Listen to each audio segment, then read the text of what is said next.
Good evening. Welcome to my vlog.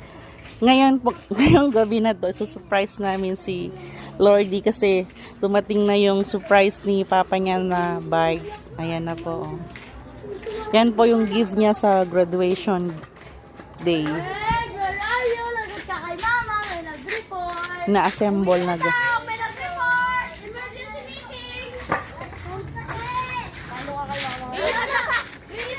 Hindi guys, alam ni Lordy na uuwi yung papa niya. Akala niya bukas pa.